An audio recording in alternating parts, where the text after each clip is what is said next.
Sorotan publik kembali tertuju pada Insanul Fahmi setelah dirinya memenuhi panggilan pemeriksaan di Bareskrim Polri terkait dugaan kasus illegal access yang terus bergulir.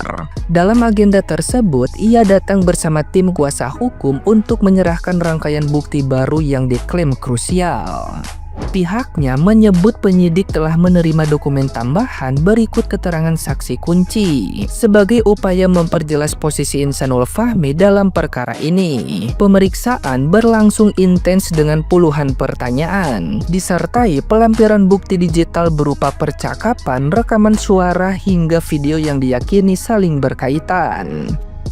Di sisi lain, Insanul Fahmi mengaku terkejut dengan narasi yang berkembang, termasuk isu dugaan jual beli rekaman CCTV.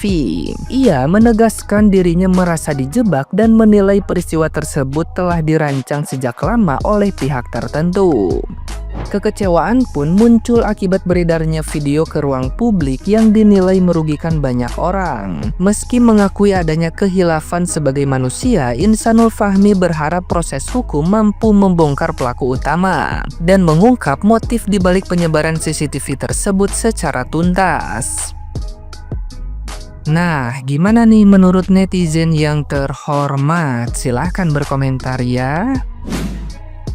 Satu bukti kalau cadar itu hanya penutup bukan dibuktikan dengan kasus yang baru-baru ini viral, teman-teman, yaitu perselingkuhan antara Inara Rosli dan Alfian Fahmi yang merupakan istri sah dari Wadatinakwa, teman-teman. Meskipun sudah dikonfirmasi oleh yang bersangkutan bahwa mereka sudah menikah siri sebelumnya ya. Sebelum ada kasus video yang muncul ini, menurut konfirmasi dia mereka sudah menikah siri. Meskipun beliau ini bertadar dan berbagai syar'i, ternyata belum siap juga untuk dikoligami ya. Coba yang ada data lain-lain bisa dikomen dah.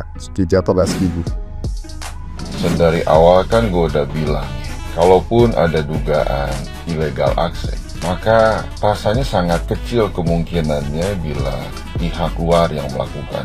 Namun akan besar peluangnya dan kemungkinannya apabila yang melakukannya adalah pihak dalam itu sendiri. Entah yang bekerja dengan yang bersangkutan atau bahkan yang memang terus serta tinggal dengan yang bersangkutan. Yang pasti orang yang mengenal dekat dengan yang bersangkutan yang memang memiliki potensi melakukan illegal access tersebut.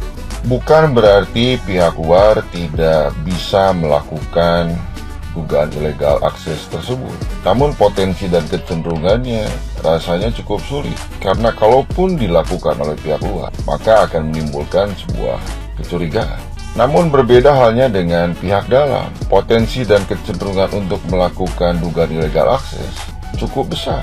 Peluangnya cukup terbuka lebar, selain karena ada interaksi yang cukup intens dengan yang bersangkutan atau bahkan mungkin memiliki kedekatan yang cukup dengan yang bersangkutan. Bahkan apabila pihak dalam tersebut berada dalam ruang lingkup yang sama dengan yang bersangkutan, potensi dan kecenderungan melakukan dugaan illegal access tersebut kesempatannya cukup besar. Bahkan potensi kecenderungan untuk melakukannya sangat terbuka lebar.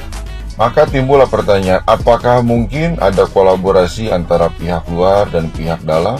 Semua kecenderungan dan potensinya serba mungkin terjadi, karena sebuah tindakan apapun selalu memiliki tujuan dan kepentingan. Maka pertanyaannya, tendensi apakah hingga dugaan illegal access tersebut terjadi dan dilakukan? Bukankah masalah utamanya adalah perihal perselingkuhan dan pengkhianatan?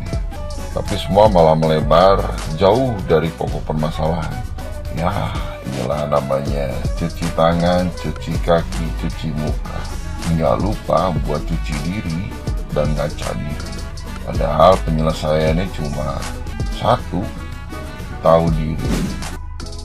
Perselingkuhan Inara Rusli dengan Insanul Fahmi itu salah, no debat ya. Tapi supaya kita tidak bersimpati dengan cara yang bodoh, kita perlu paham kenapa sih kasus-kasus perselingkuhan ya dan perzinahan di Indonesia itu sering banget sulit untuk dibuktikan. Pertama, unsur perzinahan dalam KUHP itu sangat spesifik, sahabat Indo. Harus ada hubungan badan dan salah satu atau keduanya ya masih terikat perkawinan yang sah, dan yang boleh melaporkan hanyalah ada pasangan yang dikhianati. Tidak ada orang ketiga, tidak ada netizen, tidak ada teman, dan tidak ada wali moral yang bisa ikut campur. Masalahnya, pembuktian hubungan badan ini bukan sekedar terlihat mesra atau keluar hotel atau sekedar saling chat sayang-sayangan ya. Secara hukum yang dianggap kuat itu hanya ada 3. Pertama, dipergoki secara langsung melakukan hubungan badan. Kemudian pengakuan jujur dari para pihak bahwa mereka pernah melakukannya gitu ya. Dan ketiga,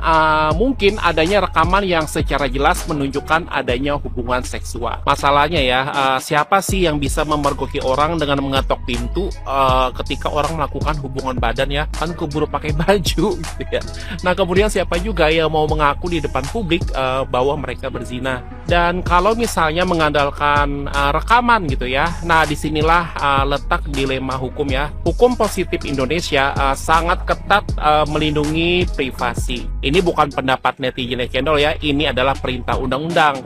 Undang-undang ITE, Undang-undang Perlindungan Data Pribadi, bahkan KUHP yang baru. Jadi, sampai cendol, merekam hubungan seksual secara diam-diam itu bisa berpotensi menjadi produksi konten pornografi, pelanggaran privasi, dan perolehan data elektronik tanpa hak. Apalagi kalau misalnya CCTV rumah tangga yang tujuan awalnya untuk keamanan dan mengawasi anak ya, lalu berubah fungsi menjadi alat mengawasi kehidupan pribadi pasangannya. Itu wilayah ranah privat ya, bukan kriminal umum. Jadi polisi tidak bisa melakukan penyadapan atau perekaman tanpa izin ya, karena itu sama aja mempertaruhkan jabatan mereka sendiri untuk di kasus perzinahan. Itulah kenapa sebagian besar kasus-kasus perzinahan di Indonesia itu berhenti di tengah jalan ya, bukan karena polisi malas, bukan karena moral masyarakat yang ambruk ya, tapi karena emang peraturan pembuktiannya selalu bentrok dengan perlindungan hak privasi yang dijamin oleh undang-undang. Jadi menilai siapa yang salah dan benar itu